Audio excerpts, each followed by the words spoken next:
Tere armsad Onkoloogika podcasti kuulajad. Oleme taas stuudios Pille ja Kristel. Kristel ja Pille.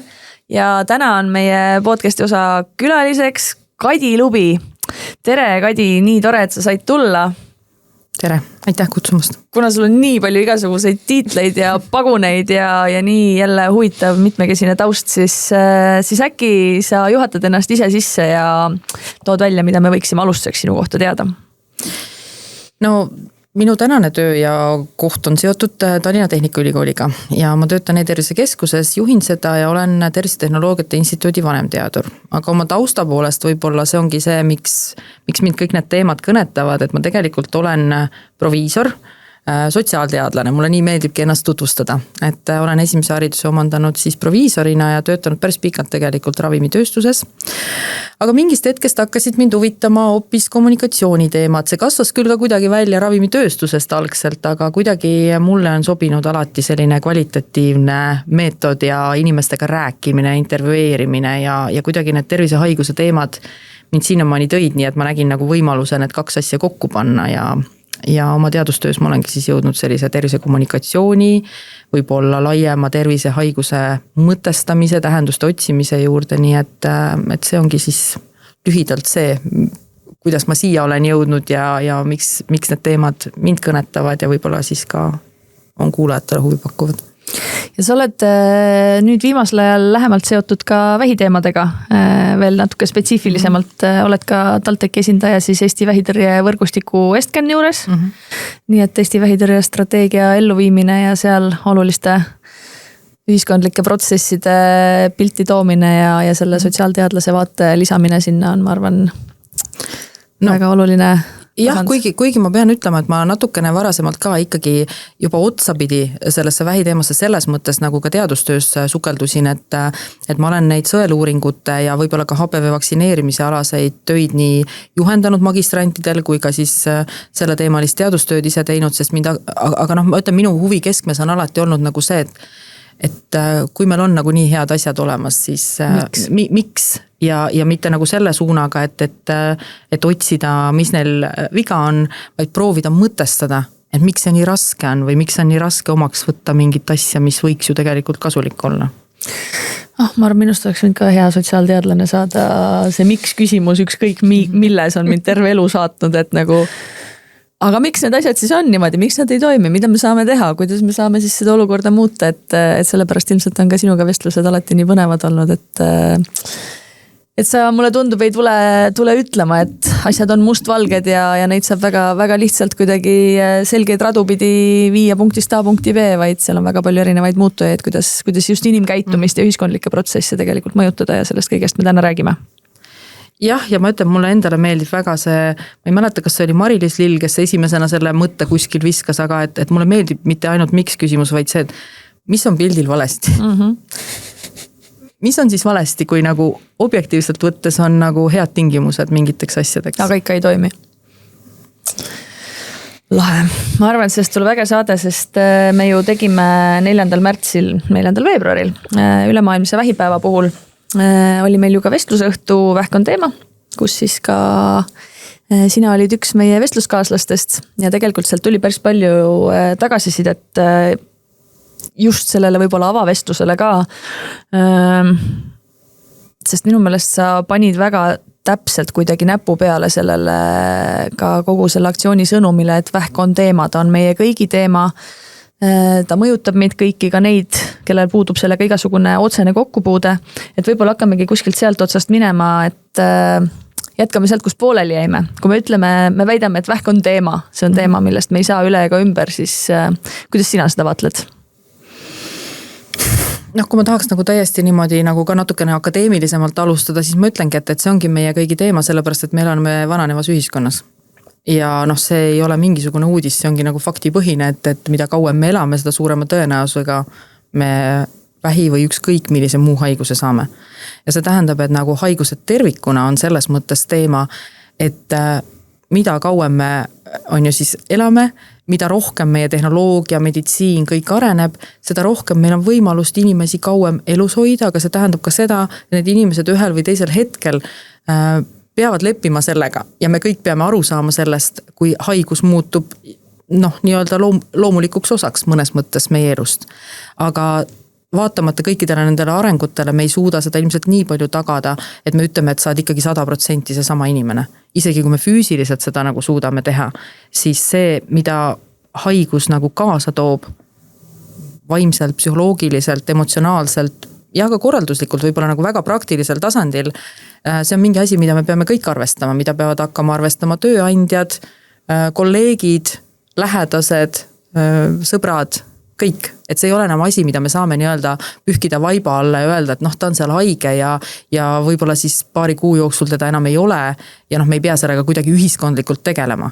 Et see, et seesama paradoks, mis on pildil valesti, ongi siis seesama, et kuna inimesed saavad kauem elada kõikide nende meditsiiniliste ja tehnoloogiliste lahenduste arenemise tõttu, toob kaasa need samad sotsiaalsed küsimused, et kuidas me seda siis teeme. Sest me inimestena oleme ikka inimesed, me ei ole robotiteks vähemalt veel muutunud. Ja kui meie siin palju räägime sellest või unistame sellest ja püüame ka ise midagi selle jaoks ära teha, et vähk teemana või nähtusena pigem isegi on ju, oleks kuidagi võib-olla imelik öelda rohkem oma või et inimesed ei tarduks nii väga ära selle teema ümber, kui keegi kuskil sellest räägib, kui lähedane saab diagnoosi, kui sa ise saad diagnoosi, sest see šokk, mis sind valdab siis, kui sa kuuled, et sul on vähk. Ma julgen väita või minu hüpotees või ma usun ise sellesse, aga see ei pretendeeri lõplikule tõele, on see, et vähidiagnoos on nii karm hoop sellele inimesele ja tema perekonnale, sellepärast, et me oleme harjunud vähki nägema kui surmaga lõppevat väga rasket haigust, mida ta ka väga paljudel juhtudel on, aga et see nagu aga mida ta enam väga palju ka enam tänapäeval ei ole. Just, et see kogu toime tuleks selle diagnoosiga, see, mis tunded sind valdavad versus kui sa saad võib-olla mingi veidi teist laadi diagnoosi, mis on ka tegelikult võib-olla raske, et see tuleb hästi palju minu uskumuste kohaselt sellest, kuidas me oleme harjunud sellest nagu kultuuriliselt või ühiskonnas rääkima, seda teemat käsitlema, et kui me suudaksime sealt natukene seda hirmufooni mingil kujul pehmendada, tuues välja ka võib-olla mingisugused muud kihid ja just ka see, et see on krooniline haigus, sellega elatakse, see ei tähenda tingimata elu lõppu, et siis võib-olla ka nende inimeste jaoks, kes päriselt selle diagnoosi saavad või kelle lähedane diagnoosi saab, läheb selle olukorraga toimetulek lihtsamaks. Väga pikk ja segane jutt võib-olla, aga... No ma hakkan kuskilt arutama, sa tahad midagi... Aruta. Okei, ma harutan. Harutame. Ma harutan seda natukene nagu niimoodi lahti, et ma selles mõttes arvan, et see ongi nagu laiem haiguste küsimus, et kui me räägime nagu mingisugusest kroonilisest haigusest või siis nagu ka vähist, ükskõik kas ta on krooniline või kuidas me teda käsitleme, aga iga selline asi, mis tundub, et mis ei ole nagu see, et võtan nädal aega antibiootikumi või natukene peavalurohtu ja ta läheb mööda, vaid et mis on nagu selline krooniline häda, mis on minuga ikkagi pikemat aega, see nagunii on šokk. Sellepärast, et see tundub sellel hetkel, et kõik muutubki nüüd. Ja ma ei tea, teie oskate seda ilmselt paremini öelda, kõik muutubki, aga see sama tunne, et nüüd kõik muutub ja samal ajal see hirm, et veel ei tea, kuidas muutub ja mis suunas muutub ja mis nüüd saama hakkab. See tegelikult toobki selle tohutu emotsionaalse laine nagu kaasa. Ja see toobki selle tardumuse ka ilmselt kaasa. Ja ma ei tea, võib-olla kui tuua nagu mingi hoopis täiesti nagu teine paralleel, et see on umbes see, et kui sa saad ootamatult koondamisteate, siis tegelikult sind suure tõenäosusega valdavad täpselt samasugused emotsionaalsed reageeringud. Sul on šokk, sa ei osanud seda ette näha, sul ei ole mingit varuplaani, sa tead, et sul on vaja arved maksta, laenud maksta, kõik muu. Ja see esimene emotsioon, see tohutu frustratsioon, võib-olla see langus isegi nagu sinna depressiooni poole või ütleme depressiivsete mõtete masenduse poole ja see on nagu loomulik reaktsioon. Absoluutselt, aga võib-olla üks nagu paralleel lihtsalt, mis mulle pähe turgatas, on näiteks koroona. Et kui me olime siin lockdownis, oli see suur koroonakriis, inimesed surid meie ümber, me olime kogu aeg selles meediavoos ja infoväljas, et koroona, kui sa selle saad, siis see on midagi väga rasket ja niidab su jala pealt. Et kui ma mõtlen puhtalt enda põhjal, et siis ma kuidagi nagu kartsin seda koroonadiagnoosi, et kui ma nüüd selle kuskilt üles korjan, et siis ma haiglas lõpetan, siis on minek, kui keegi kuskil lähedastest selle sai, siis juba sa nagu katastrofitseerisid selle või mis see sõna on, väga nagu hulluks. Aga kui ma mõtlen praegu nagu täna saada see koroonadiagnoos, siis nagu, sest okei, see on nagu, ma ei tea, gripp või mingisugune muu mingi hingamisteede haigus, et ma kuidagi nagu ei karda ja ma ei reageeri nagu nii tugevalt üle seda diagnoosi saades, et ma ei tea, kas see on üldse mingi relevantne võrdlus, aga mulle kuidagi nagu lähiminevikust tundub, et kui see on nagu mingi asi, mida me nagu et siis et see veel võimendub see šokk, mis tuleb selle diagnoosiga. Ja noh, selles mõttes, et jah, olgu, no COVID, olgu, eks ta muutus ajas ju leibemaks vormiks ka tegelikult, mis aga kas muutus? Noh, tüvelt ikkagi ju muutus. Tüvelt ta läks, et ta oli nakkavam, aga ta oli ju nagu kergem. Aga ma arvan, et see on selles mõttes nagu hästi, tegelikult see on nagu hea võrdlus. Sellepärast, et ta toob ühe selle asja välja, millest me täna räägime. Toob selle välja, et teadmatus. See hirm tekkis ju teadmatusest. Ja see oli kollektiivne. Ja see oli kollektiivne hirm, seda võimendas, mis oli ühtepidi kommunikatiivses mõttes nagu täielik edu, vähemalt Eestis, kui palju, kuidas valitsus suutis mobiliseerida, kaasata teadlased ja sellest nagu pidevalt raporteerida. Teistpidi me täna teaduses näeme, et see tegi teadusele nagu karuteenet selles mõttes, et kogu aeg tundus, et noh, te teadlased otsustage nüüd ka ära, mida te tahate, on ju, et iga tund siin muudate mingeid asju, aga infot tuligi kogu aeg peale. Ja võib-olla ta selles mõttes nagu ei ole nagu võrreldav, on ju, et ta hästi kiirelt muutus see info. Aga kui sa selle pikema ajaperioodi peale mõtled, siis noh, ta lihtsalt muundus, on ju, ja tekkisid seal mingisugused muud asjad. Aga noh, vähi puhul, kui sa mõtled, et ta on ikkagi sajandeid olnud nagu selline haigus, et noh, seal ei olegi mitte midagi teha. Ja sa oledki nagu põhimõtteliselt, surm tuleb sulle kohe järele ja oodata nüüd seda, et me nagu suudame seda hästi ratsionaalselt võtta, et noh, et ta nüüd on juba krooniline, meil on palju ravimeid ja kõike muud. Noh, ma arvan, et see hirm seal taga on ikkagi see sama, et tegelikult me ei tea ka mõne inimese puhul, nagu sa ise ka ütlesid, on ju, et mõne inimese puhul ta ikkagi on see, mis nagu ei ela sa pikalt sellega võib-olla edasi. Ehk siis teaduse edukäik on kohanenud, aga meie inimestena ei ole kohanenud.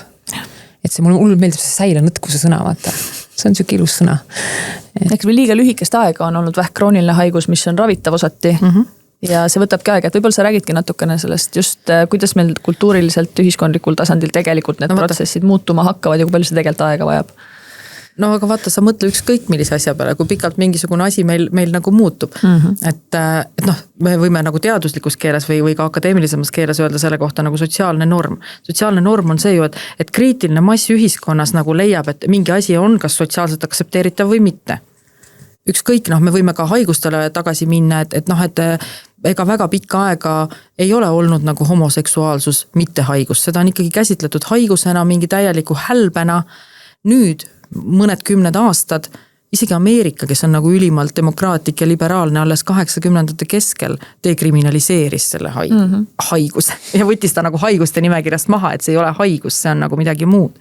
Ja noh, oodata nüüd ka, et lihtsalt tuleb teadust peale ja me kõik oleme nii ratsionaalsed.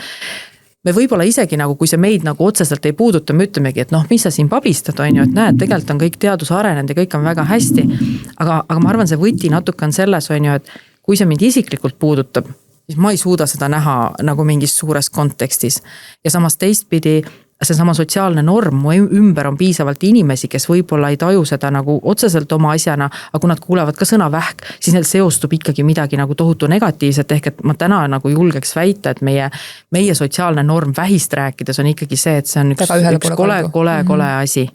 Ja sellega on palju hirme seotud, et see ei olegi mitte see, et seda kuidagi nagu alavääristada, aga lihtsalt ongi see sama, et iga ühel, ükskõik kellega sa räägid, on kuskil keegi, kes on surnud, kes on väga kiiresti surnud ja noh, ega inimesena sa ka ei mõtle, et oi, mis paige tal seal oli ja äkki see vähitüüp ongi selline või midagi muud.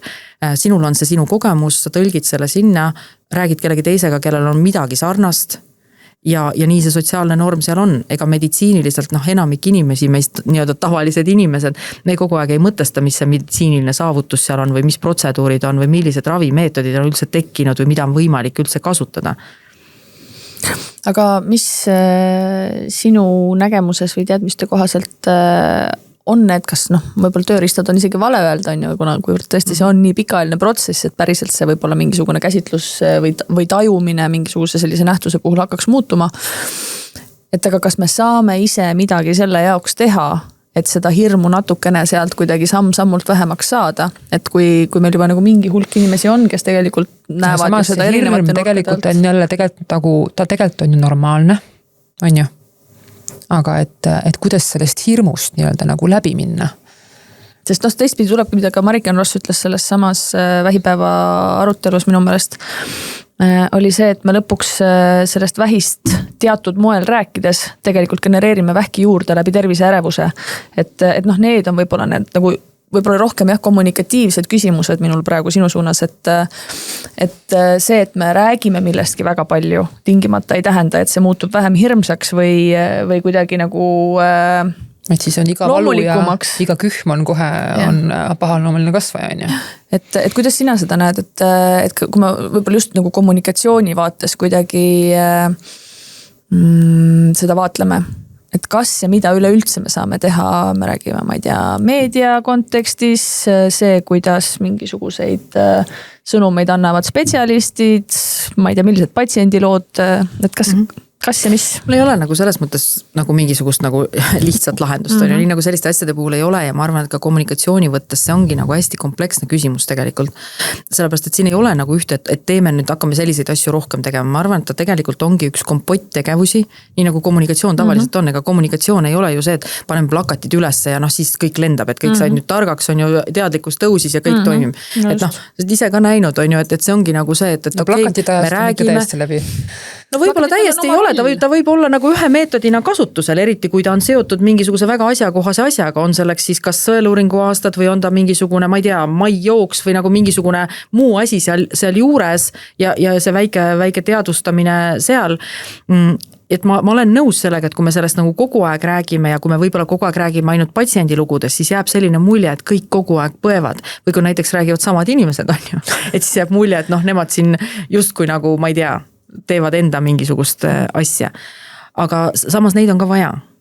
Ja sellepärast nagu öelda, et mis on nagu õige või vale teha, ma arvan, et see ongi nagu see, mida me komplektis juba teeme, et me räägime sellest, aga me ei räägi ainult nagu vähist kui haigusest, vaid me räägime sellest ka sellest ennetamisest, me räägime sellest võib-olla sõeluuringute võtmes, võib-olla sellest, mida me saame ise ära teha, aga mulle tundub, et just nende sõeluuringute ja ütleme ka HPV on ju ainuke vaktsiin hetkel, mis on võimalik vähki ennetada, et siis et kus nagu see balanss nagu seal kohas ka on, sest mulle vahepeal tundub, et ühiskonnas meil diskussioonid lähevadki sinna, et kui nüüd vähi said, et järelikult ise ka ei käinud seal ja kuidas me siin nüüd karistame ühiskonna poolt, on ju. Et kuidas nagu leida see tasakaal, et tegelikult vähk alati ei olegi ennetatav ja vähk alati ei olegi nagu, ja selleks peabki rääkima. Ega seda mitte midagi nagu muud ei ole, sest need juhtumid, et seda ei saa ju ka Tervisekassa kuidagi võtta nagu lauale, et öelda, hakata rääkima, et teate, et väga palju on neid, sest nende ülesanne on ikkagi sõeluuringuid, vaktsineerimisi ja muid asju edendada ja vaadata, et need tegevused toimiksid. Aga ma arvan, et need ongi need samad patsiendilood ja võib-olla see teadvustamine, et see ei ole alati, et see ei ole süü küsimus. Ja isegi kui see on see vähk, mida oleks saanud võib-olla sõeluuringus varem avastada, siis ei ole siis ka süü küsimus, sellepärast et võib-olla olid mingisugused olulised nüansid, mingid halvad asjaolud, mis langesid kokku, miks see jäi tookord tegemata või miks mingi asi ei toiminud. Mitte, et me peaks seda kuidagi nagu õhutama, aga ma arvan, et me ei tohiks pidevalt teha sellest nagu seda süü küsimust, et ise oledki süüdi, et said selle. Aga räägime korra sellest ennetuse ja ka sõeluuringute vaktsineerimise poolest, et mind ei ole üldse nagu mingit kahtlust minu jaoks, et see on ülioluline osa kogu sellest vähitõrje temaatikast. Ennetada tegelikult ikkagi lihtsam kui pärast tagajärgedega tegeleda. Paberil vähemasti. Kui see peab jõudma sinu elustiili muutustesse, siis ei ole seal tõenäoliselt lõpuks midagi väga lihtsat nagu inimkäitumuslikult võib olla. Aga meil on sõeluuringud, meil on HPV vaktsiin, nagu sa ütlesid. Aga ometi käib aeg-ajalt läbi see, et inimesed ikkagi ei jõua sinna, et sina oled uurinud ka seda ja sellega palju kokku puutunud, et miks me siis ei lähe sinna, et see ei ole jälle nii, et sa isegi tead, et on sinu aasta. Sa tead, et see võib sind aidata. Mis need põhjused seal taga on? No jälle, ma ei saa nagu üle ka ümber sellest sõnast, et see on kompleksne. See on nagu nii selline, et see ei ole mingi must-valge probleem, et ja sellepärast ei ole siin ka kommunikatiivselt lihtsalt lahendust, on ju, et see ei ole nagu see, et meil on madal teadlikkus, teeme kampaaniaid või räägime sellest palju, et siis nad hakkavad kõik käima. Jah, madalat teadlikkust on ka ja sellega tuleb ka töötada. Aga ma toon alati seda paralleeli, et ma olen väga palju rääkinud tervishoiutöötajatega. ja küsinud, et aga miks sina ei käi sõeluuringul? Ai. No jah, ja noh, see toob meid tagasi selleni, et ükskõik, kes me nagu ametilt oleme, tegelikult oleme inimesed, meil on mingisugused põhjused, jälle need on, nagu ma enne ütlesin, mingisugune 2-3 nii-öelda halba asjaolu langeb kokku ja kuidagi see nii jääb. Noh, siin on ju arutatud ka selle üle, et kas see probleem ongi selles, et mul on terve aasta aega käia, et kogu aeg tundub nagu, et nagu see eesti keeles see ütlemine on, et aega küll aasta pikk on ju. Ja siis on äkki see aasta läbi ja siis ma enam ei tea. Mul on inimesed ka küsinud, et aga ma ei teagi, näed, detsembris avastasin, siis enam ei saanud. Kas ma jaanuaris pean ise maksma selle eest? Ma täna ka ei tea, kuidas see asi on. Ja tundub ka, et siin on hästi selgelt ju meil välja kuvanud ka see, et see on juba see generatsioonide küsimus on ju, et sa ei saa nagu minna, aga sõeluuringute puhul mingi ühtse kampaaniana vaata nagu kõikide nii-öelda sihtgruppideni. Et eakamatel tuli kohe ju see, kohe numberi tõusis sõeluuringutel osalemisel oluliselt kõrgemaks, kui perearstid taksid tegema täiesti isiklikke pöördumisi ja kõnesid on ju. Et kas sa oled käinud ja pane kirja on ju. Et kellele ongi vaja nagu rohkem personaalsemat lähenemist ja kellele siis on võib-olla siis nii-öelda, aga jah, et see kommunikatsioon. HPV puhul ju ka, mitte HPV, vaid eesnäärmevähi puhul, kus on see PSA, siis see analüüs on ju. Et siin meil ju ka mehed ongi rääkinud seda, et kõige lihtsam on mehel jõuda seda testi tegema, kui tuleb see perearst proaktiivselt, kui sa lähed mingi muu asjaga sinna, ütlebki, et nüüd see nagu sinu vist mehel oli ka, et nüüd sa oled selles vanuses, nüüd me teeme selle proovi ja las minna on ju, et on tulemused käes, aga noh jälle kõike ei saa kohe niimoodi otse perearsti kaudu teha ja mõni võib-olla ei satu ka sinna perearsti juurde alati, et ma olen nagu kuulnud ka seda poolt just, et kas me peame siis selle vastutuse võtmagi täiesti patsiendilt ära on ju, et kõik tehakse ette taha ära, pannakse sulle aeg ja tullakse veel bussiga järgi ka ja viiakse kohale on ju, või et inimene peab ise selle vastutuse võtma, aga olles ise ATH-kas ja kui raske on panna, ma ei tea, hambaarsti aega või viia, ma ei tea, püksid kuhugi lühemaks tegemisse või noh, nagu need sellised olmeasjad, isegi kui sa saad aru, et sul on seda vaja, siis nad kogu aeg nihkuvad oma sellises nagu prioriteetsuses, kuigi tegelikult nad on palju olulisemad kui mingid igapäevased, ma ei tea, too poest pakk piima ülesanded on ju. Jah, ja see ongi see sama, et meil on vaja seda nii-öelda to-do listi ja kui ta täna ei ole mul prioriteet, kui mul täna on prioriteet, et mul on söök otsas, mul on lapsel mingisugune haigus, mingisugune muu asi. Teiseks on see, et ma ei ole nagu seda meelt, et me peaks inimeselt kuidagi nagu selle ära võtma, selle vastutuse. Aga küsimus on selles ja mida ma toon oma tudengitele näidet, et kuidas me kujundame seda süsteemi ja keskkonda niimoodi, et see toetaks minu õiget käitumist. Just ideaalne näide on prügi sorteerimine. Töötasin ühes asutuses, kus majal oli 3 või 4 korrust ja see sorteeritav prügikast oli esimesel korrusel. Aga mina olin valdavalt 4. Kui te arvate, et ma läksin iga kord oma kompsude ja pakendite ja biojäätmete ja kõige muuga sinna esimesele korrusele, siis no ei läinud. Aga sellel hetkel, kui kõikidele korrustele, kõikidesse koridoridesse tekkisid need, et mul nagu, ja mul ei olnudki nagu seda üldprügi, noh, et see üld oligi see olme seal teiste kõrval. Ja see pildid olid õiged ja kastid olid. Just, et me kohandame seda, sest noh, vaata, kui me räägime jälle see, et ma võingi tahta oma tervisest hoolitseda, see ei ole see, et ma olen ise mingisugune, noh, mida ka ju meedias vahel kuuleb, et noh, ongi mingid hoolimatud inimesed ja jälle see sama süü küsimus on ju, ma olen kogu aeg nagu süüdi on ju. Millal hakkas nagu minu meelest mammograafia bussid tulles nagu tõusis hõlmatus. Samal ajal kui ma ise olen uurinud, siis ongi ühelt poolt on need ka sellised väga praktilised küsimused. Et me siin mõtleme, oleme nagu paindlikud, võib-olla töö on selline, et ei pea alati kodukontoris olema, võib-olla ei peagi alati nagu tööpäeval tegema, saan ka muul ajal teha. Aga meil on väga palju ametikohti, kus sa oled kellaajaliselt kinni ühes ruumis. Ehk et siin on nagu, mina näen nagu, et siin võiks olla see palju tihedam koostööga tööandjatega. Ehk see sama küsimus, et kuidas nagu tööandjana saab, et kas see on nagu mingi asi, mida me saame kas või ma ei tea, töötervishoiu kontrollis või et kuidas tööandja tuleb vastu, et kui tal on need sõeluuringu aasta naised seal, et ta saab seda graafikut sättida või noh, et kus on need sellised noh, nii-öelda nügimise viisid, et me kohandame nii, et see ei olegi enam nagu põhjendus. Teine asi, mida ma olen toonud täitsa praktiliselt enda näited, et kui minul on selline semester, kus mina pean õppetööd tegema, ja siis ongi niimoodi, et mul on see 15 minutit pausi seal ja võib-olla pärast lõunat mingisugune aeg, kus ma saaksin helistada ja kui ma sellel ajal kätte ei saa. noh siis ongi nii, et ma lihtsalt unustan 2 päeva proovin on ju, võib-olla helistatakse tagasi, aga siis on mul uuesti loeng peal.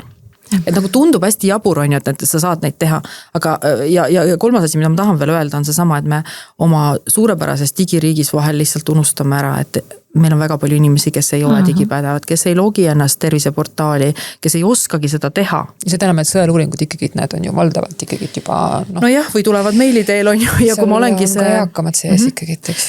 Ja võib-olla viimane asi, mida ma veel ütlen, mida sa tegelikult mainisid, see sama sihtrühmade küsimus, et kui te mõtleme nagu sõeluuringute peale, võtan selle sama rinnavähi, nüüd ta vist pikenes veelgi, 50–74. emakakaelavähk 30 kuni, ma võin nüüd eksida, kas 60 või 65 või sinna kanti on ju. Ehk et kui sa mõtled 30-aastasele naisele ja 74-aastasele või 50-sele 74-aastasele, nad on oma elus täiesti teistes kohtades. Ja see ongi nagu see, et isegi kui ma teen seda kampaaniat, täpselt tekib see küsimus, ma ei tunne ennast sealt ära. Et näen küll neid aastaarve, aga mingil põhjusel, kas see visuaal ei toeta või vaata meil tekib nagu see samastumistunne ikkagi, et miks me mingeid tooteid tarbime. Inimesed nagu mina tarbivad seda, inimesed nagu mina teevad seda ja see on natukene selle sama sotsiaalse turunduse põhimõte ju ka, kas ma tunnen ja samastun selle sihtrühmaga nagu ära ja kui seal on üks aasta võetud nagu mingi üks prioriteetne grupp, siis see teine võib-olla ei tunnegi ennast ära.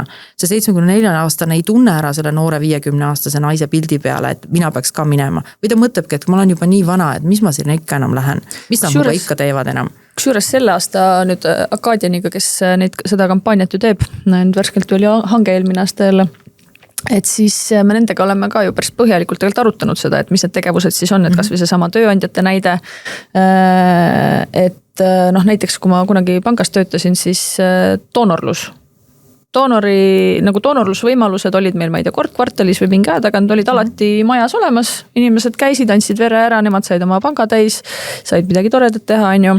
Et see sama, millest sa praegu rääkisid, et on ju tegelikult tervisepäevad, on need samad tervisekontrollid, et miks me ei võiks siis kuidagi antagi seda päeva selle jaoks, et minna tegema, et tegelikult sellel suunal praegu ka mõtted liiguvad ja tegelikult ka Tööandjate Keskliidu ja Parega on juba koostöö käima lükatud, et on tulemas isegi meil üks webinar varsti sellel teemal, kus meiega osaleme. Aga teine pool on see sama kampaaniate teema, et millest ma tahtsin rääkida, et kui ma praegu ka neid selle aasta plakateid vaatan, et sotsiaalmeedia ja digimeedia annavad ju meile just need võimalused, et me ei pea printima ühte plakatit, mis nüüd forever on ju, meil on ka digiekraanid. Et mulle tundub, et selle aasta kampaanias on kuidagi kasutatudki rohkem seda, et neid nägusid on rohkem, nad on erinevas vanuses, nad on inimesed meie seast ja tegelikult väga lihtne oleks ju ka kaasata inimesi nende kampaania nägudena sellise nagu mingi aktsiooni käigus, et ma olen hästi nõus sellega, et kui sul on mingisugune jälle mingi näitleja on kuskil pildi peal, siis ta kaob nende kõikide ülejäänud mingisuguste tuntud nägude sekka ära, kes ka midagi reklaamivad või kuskil osalema kutsuvad ja siis tekib võib-olla siuke reklaamipimedus isegi kohati natukene, mulle tundub. Et aga kui sa näed seal võib-olla mõnda endale nagu päriselt tuttavat inimest meie seast, naabrinaist, töökaaslast, keda iganes, et äkki siis ka see tähelepanu köitmine on lihtsam, on ju. Aga jah, ma nüüd jäin filosofeerima. Aga üldiselt ikkagi ju sõeluuringutes osalemine pigem on ju tõusnud, on ju, ja asjad on nagu paremaks läinud. Jah, ta on tõusnud, aga ma jõuan selle sama sotsiaalse normi küsimuseni, et kui ma olen ka inimestega nagu rääkinud just sõeluuringute kontekstis, et miks sa nagu ei lähe. Et ma arvan, et see on ka üks selline tööpõld, mis ei pea olema nagu kindlalt kinni pandud, ei vähihaiguse ega sõeluuringute ega mingi muuga. Et küsimus on laiemalt selles, et mis on see ennetamine. Sellepärast, et tervishoiusüsteem ikkagi väga paljuski ma arvan ka ühiskondlikult ja inimesed lihtsalt näevadki seda, et see ongi siis, kui mul on terviseprobleem. Seda ei nähta nagu mingi asjana, et mul on olnud intervjuusid, kus inimesed ütlevadki, et ma ei saa sellest aru ja näiteks minu lapsepõlves oli niimoodi, et arst oli üldse see kõige viimane. Enne käis veel Velsker ja õde ja muidugi viinasokid ja kõik nagu muud asjad. Ja mul praegu ei ole ju midagi viga on. Just. Ja see ongi see, et see tundub ka imelik ja teine asi, mida ma tahaks rõhutada, on see sama, et mitte, et me ei peaks sellest rääkima. Aga kui sa mõtled nagu, et kuidas meie peas mingi tähendus kujuneb. Et kujuta nüüd ette, et sa kuuled nagu sellest, et tule sõeluuringule, kui on sinu aasta, sa mõtled, sa kuuled seda, on ju, kõik fine. Ja siis sa kuuled teistpidi, vaatad õhtul AK-d või mingit muud uudiste saadet, kuuled, kuidas meil emad on ülekoormatud, me üldse terved inimesed saadame sealt, hakkame tagasi saatma, perearste meil Lõuna-Eestis üldse ei ole, tervishoiusüsteem on, rahadega on ka tuuga ja mitte, et sa nagu ratsionaalselt seda mõtleks, ma räägin sellest, kuidas nagu mingid asjad meie peas, me ei tee seda nagu ilmtingimata ratsionaalselt, aga mingi tähendus kujuneb, et kui neil see kogu mingi jama ja tegelikult mul ei ole ju ka otseselt midagi viga. Ja siis tekibki nagu see tunnetus, et selle asemel, et näha, et ma olen vastutustundlik inimene, kui ma lähen sõeluuringule, tekib see tunne, ma olen vastutustundlik, sest ma ei kurna seda süsteemi ilma probleemideta. Ja see on jälle generatsiooniti on just, see on selline vanematel on hästi see suhtumine ja noorematel pigem on tulnud see just sama see tervisärevus, et võib-olla minnakse ja tehakse asju üle, aga mis on tulnud hästi palju, on see sama hirm. Et ei julge minna, sest äkki tulebki midagi välja. Ja see on täpselt see jälle, et kuidas me nendest asjadest ühiskonnas räägime. Mis need tähendused seal taga on, kuidas me seda meditsiini üldse näeme. Et kuidas me ka, siin tuleb jälle otsese seos, kuidas me surmast räägime, on ju, või surelikkusest. Et see on keeruline, kuna neid kihte on ikkagi nii palju, aga samas kõik peavad olema pinnal. Ja ma ütlen, ja kuidas need nagu kujunevad ja vaata, see on nii nagu täna on ju, me räägime nii palju ja me kuuleme, kui palju inimesed saavad petta.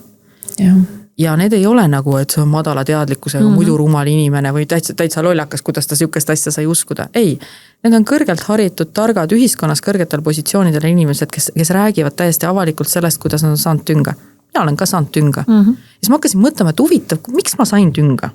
Et õnneks minu rahaline kaotus ei olnud nii suur, aga ma pean tunnistama, et mul täielikult mind kõnetas see, mida ma lugesin lihtsalt pealkirjana, mida Tambet Tuisk alles paar päeva tagasi ütles. See häbitunne selles, et kuidas minuga sai nagu selline asi juhtuda. Ja siis, kui ma ise analüüsisin, et miks minuga selline asi sai juhtuda, siis see oligi nagu see, et mitu halba asja sai sellel hetkel kokku. Ja ratsionaalne mõistus nagu lülitus välja. Ja mulle tundub, et nende haigustega on täpselt see sama. Mul hetkel ei valuta. Mul on olnud endal intervjuu, kus naine ütles, et mul mees suri äks surma. Ja ma just nüüd olen jõudnud sinna maani, et ma saan nagu uuesti, et nagu normaalne on. Ma ei taha, et miski seda, et ma olen oma roosas mullis. Ma ei taha, et miski selle roosa mulli ära lõhub. Ja võt seal on need samad asjad, et või võtan jälle hoopis teise näite, et on ju inimesi, kes ei käi hambaarsti juures. Sest hirm selle ees on nii suur, samal ajal pärast on võib-olla probleemid ja kõik see on nagu palju suurem ja õudsam. Ja siin on need samad, et need mitu halba asja saavad kokku, sest kui ma tulen jälle selle sama pettuse juhtumi puhul, ma mõtlesin iseenda puhul, et miks minuga juhtus see asi? See juhtus sellepärast, et ma tegelikult ootasin päriselt ühte raamatut, mis pidi tulema Amazonist. See raamat, see pakk oli jäänud paar päeva hiljaks. Õhtul tööpäeva lõpus kell 5 tuli mulle sõnum Omnivalt, mis ütles, et ole nüüd hea, sisesta need asjad. Ja viimane asi, mis seal nagu läks lappesse minu jaoks, oli see, et sinnamaani, see juhtus umbes 1,5 aastat tagasi, sinnamaani kogu aeg meedias öeldi, et ärge te jumala eest PIN 2 pange, sest kui te PIN 2 panete, siis on pekkis. Aga minu petturid olid jõudnud juba sinna, et PIN 1 ka piisas. Okay. Ja vot kui sa sellel hetkel, et ma olen väsinud, ma tegelikult ootangi päriselt mingit pakki, sest kui ma poleks oodanud sinnamaani, ma kustutasin need sõnumid ära, et mis pakk, mul tule mingit pakki. Päriselt ootasingi pakki, see päriselt pakk oli hiljaks jäänud, äkki nad olidki käinud mu värava taga. Ma isegi ei analüüsin seda ratsionaalselt, vaid ma lihtsalt läksin ja sisestasin. Ja haigustega on ju täpselt see sama, et miks ma ei suuda kohe olla ratsionaalne, miks ma ei suuda neid õigeid valikuid teha, miks ma hakkan midagi tegema. Šokk, emotsioon, appi, mis nüüd saab see sama kõike hõlmav hirm, mis mu elust üldse saab. Nendest inimestest, kes mu ümber on, mis nendest saab? Mulle tundub, et ma rääksin praegu korra sõeluuringutest, on ju, aga Keiu Papsi möödunud aastal käis meil saates, kus me rääkisime rohkem ka sellisest võib-olla elustiili poolest ja alkoholist ja erinevatest harjumustest, mis siis ka vähiteket või üleüldse meie tervist mõjutavad. Ja siis me liiga palju ei läinud just sellesse võib-olla psühholoogilisse ja sotsiaalsesse poolde sisse, et isegi kui me teame, teoorias me oleme ju kõik targad. Alkohol, suitsetamine, ebatervislik toit, ebapiisav uni, kõik need toredad asjad on ju mõjutavad meie tervist. Me teame seda kõike, aga me ikka läheme seda teed, on ju. Sest me oleme inimesed ja mulle õudselt meeldis Arvamusfestivalil, kui Ander Uusberg tõi minu meelest nagu täiesti geniaalse näite ja ma lihtsalt tahan seda siin öelda. Ta ütles midagi sellist, et vaadake, et kui ma lähen sõbraga õhtul õllet võtma, siis ma ei mõtle, et ma jätan õlle võtmata ja mul on nagu vähk ennetatud tänaseks. ja see toob tegelikult selle sama sotsiaalse poole, et noh, mulle nagu väga sümpaatne on selline teooria, mis räägib sotsiaalsetest praktikatest ja see sisuliselt tähendab seda, et tegelikult see, mida me teeme, koosneb noh, erinevatest väikestest tegevustest, et näiteks, et kui ma lähen nagu pubisse õllet võtma, siis ma ei lähe mitte ainult pubisse õllet võtma, vaid see on minu sotsiaalse elu mingi vaba aja veetmise vorm. See on see, et ma lähen kodust välja, ma saan sõpradega kokku või näiteks teine näide, et kui ma kutsun sõbrad enda juurde, siis see ei ole mitte ainult sõpradega aja veetmine, see on võib-olla ühine kokkamine, see on õhtusööks, see ongi väike jalga vaatamine koos mingite asjadega. Ja nüüd, kui me nagu ühte asja proovime sealt nagu välja võtta, mitte et see oleks võimatu, aga lihtsalt, et lihtsalt mida ma tahan nagu öelda on see, et need asjad ei ole kunagi ainult üks väike asi, mida sa teed.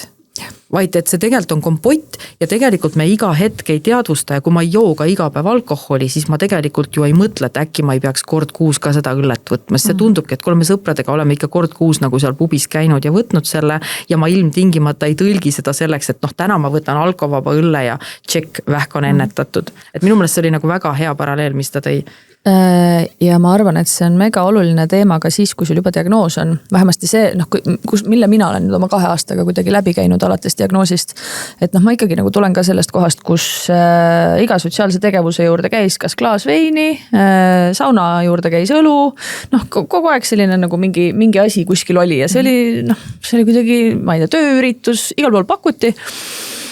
Ja siis, kui sa ühel hetkel said selle diagnoosi ja siis noh, mõtlesidki nagu, et okei, ma nüüd nagu püüan oma elu üle vaadata, et ma saaks ise ennast maksimaalselt toetada ja kõik on, et siis no alkohol tundus üks hästi loogiline asi, millest ka loobuda.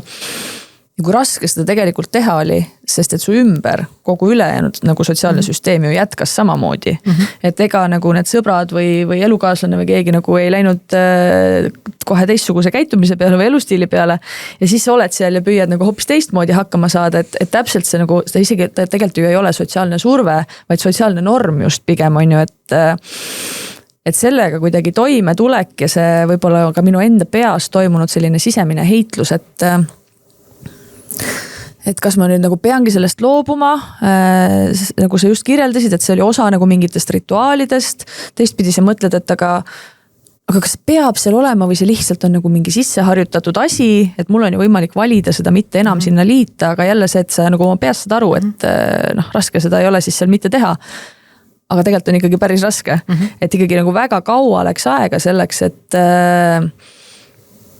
et ma tunnen ennast mugavalt seltskonnas, kus tarbitakse alkoholi nii, et ma ise selle järele kuidagi nagu kätte ei siruta või et ma oskan olla inimeste seltskonnas, kellega ma olen harjunud kuidagi läbi sellega alkoholi mingisuguse vabastava mõju nagu suhtlema on ju, et see, ma arvan, see tasand on ülikriitiline ja kui presidendi vastuvõtul, kus mõtlesin selle peale, käisin, anti pokaal näppu, võtsin, jäin ära, mõtlesin, aga miks ma võtsin, ma oleks võinud ju seda ka mitte võtta, on ju. Et jälle ma nagu tulin jälle selle juurde kuidagi tagasi ja ürituskorralduses eriti kõikide nende roheteemadega ma mäletan, oli alati see teema just selliste suuremate ettevõtete puhul, kus ma olen olnud, et aga anname seda sõnumit ka oma tegevustes joone alt, et me ei kasuta ühekordseid nõusid, me ei paku mingisuguseid teatud tüüpi toite, me ei paku teatud tüüpi jooke, et tegelikult samamoodi me saaksime ka ju seda alkoholipoliitikat mõjutada mingisuguste selliste suuremate otsuste ja üritustega, et aga kas me peame üleüldse alkoholi pakkuma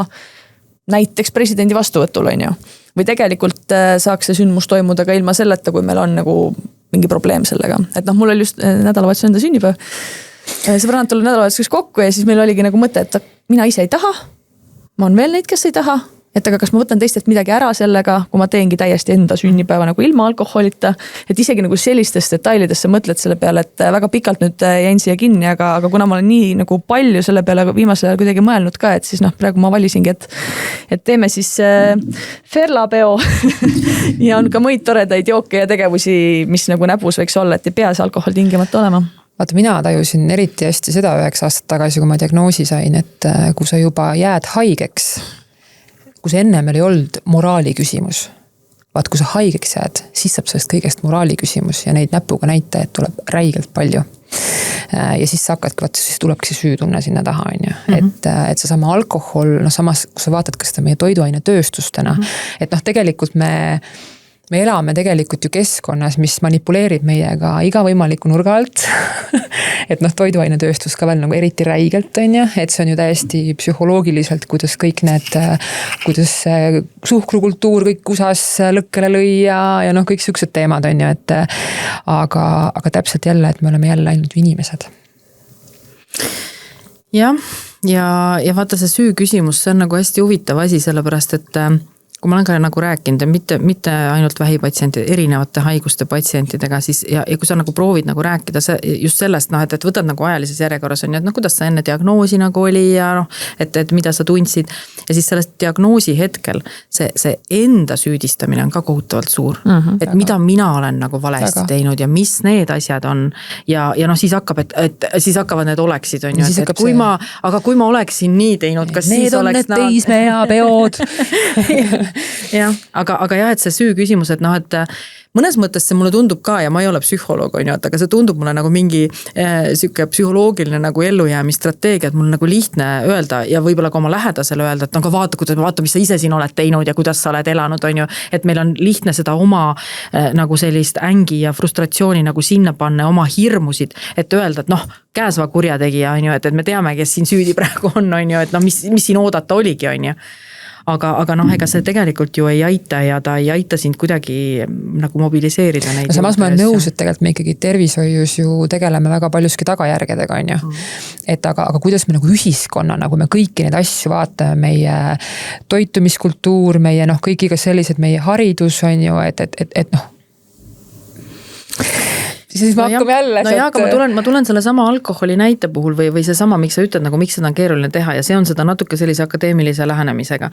Et see, miks nagu need praktikad on nagu olulised, on see, et see hakkab selle mõiste definitsioonist, mis on üks praktika. Ja noh, siin ma ei mõtle nagu seda Eestis võõrsõnana, aga lihtsalt nagu teoreetilisena ongi see sotsiaalsete praktikate teooria. Aga praktika definitsioon selles teoorias või ütleme nendest lähenemistes on tegelikult see, et praktika on rutiinselt tehtav tegevus, mis on kujunenud pikema aja jooksul. Ja see definitsioon, et ta on rutiinne, tähendab, et me iga kord ma ei analüüsi seda. Ja see on mingi asi, mida me teeme, tuleb sünnipäev, okei, kes joogid võtab. Ja see ei ole enam see, et kas me peaks tegema või me ei peaks tegema. Ja see on ju täiesti, kui võtad aastavahetuse jaanipäev eestlastel vabariiklik ja oma püha on ju. Nii on tegelikult. Nii on, aga mõnel on ka see, et nädala lõpp saabus ja nüüd on aeg ikkagi lahti korkida. Või tööpäeva lõpp. Ja me teame küll, et ikkagi tänapäeval on selline heal majanduslikul järjel naisterahvas väga suur veinitarbija, et me alkoholismi kui sellist ka jälle, noh, see on juba eraldi teema, et. Aga miks me sellest kõigest praegu ikkagi läksime lõpuks nagu sellesse arutelusse ümber alkoholi on jälle minu jaoks, nagu minu peas, see jälle ei ole üldse kuidagi akadeemiline või ma ei tugine mitte millelgi, aga kuidas ma nagu nüüd ise olen tunnetanud seda, ongi see, et see on nagu ühiskonnas ju normaliseeritud ja kõik, mis sellest nagu väljapoole jääb, et siis see nagu eristuv lüli seal ongi kuidagi veider olla, et kui sa nüüd ühel hetkel ei võta ja noh, sellest on nii palju räägitud ka, et issand, et kas sa oled rase või kas sa nagu, mis sul viga on, et sa nüüd ei võta. Aga nagu kas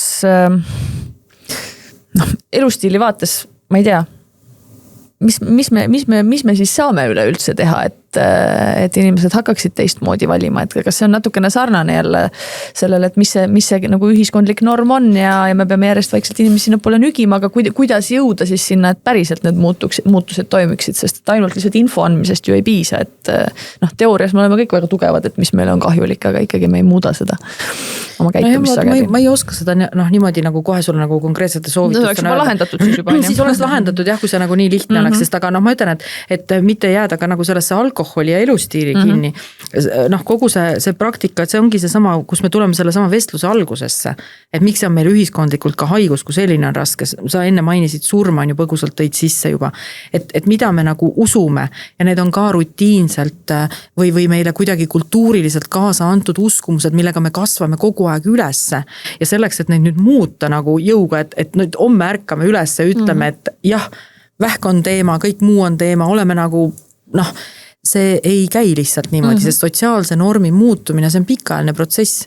Aga mulle tundub, et see, mis sa tõid selle prügikastide näite, et noh, see tegelikult nagu taandubki ka jälle sellele muus mõttes nagu elustiili küsimustele, et noh, olgu see siis see, et me mingites kohtades ei paku alkoholi või meil on mingid muud alternatiivid olemas või meie toiduvalik on teatud, me ka nagu riiklikult seame mingisuguseid ootusi ja piiranguid rohkem oma ettevõtetele on ju. Ehk et see, mida sa nagu ütled põhimõtteliselt ongi see sama, et see pole mingi kompleks tegevusi. Et ei saa vastutus panna ainult inimesele. Et see ei ole ainult see, et sina ole nüüd ja ütleme tervise ja haiguse mõttes, noh, ma olen seda väga palju maininud ja ma mainin kindlasti seda edasi, et öelda nagu seda, et tervis on ainult individuaalse vastutuse ja tegevuse nagu mingisugune tagajärg, kas õnnestub või ei õnnestu.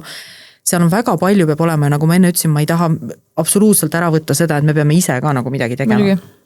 Aga tervishoid süsteemina on väga konkreetne struktuur nii-öelda ka või väga jäik ja tervishoius on need nii-öelda väravavaid on need spetsialistid, kas ma kuskile pääsen või ei pääse, see ei ole ainult see, et kas ma tahan minna. Kui ma tahan endale midagi, ma ei tea, osta, siis ma lähen poodi ja ostan. Tervishoius, kui ma tahan mingit asja, siis ma alati ei pruugi saada isegi sellesse tasulisse tervishoidu. Ja teinekord isegi ei tea, keda mul päriselt isegi vaja on, näiteks psühholoogilise abina. Ja ma ei tea üldse, mis võimalused tegelikult mulle nagu rakenduvad. No mis tähendab seda, et need süsteemsed barjäärid on seal palju kõrgemad, mis tähendab seda, et öelda tervishoius ainult, et me vajame, et iga inimene ise ainult vastutaks, see on õige. Aga me vajame ka seda, et süsteem ise kohanduks ja tekitaks mingisugused sellised viisid, kuidas mina pääsen sealt läbi. Noh, tulles tagasi selle sama sõeluuringu juurde.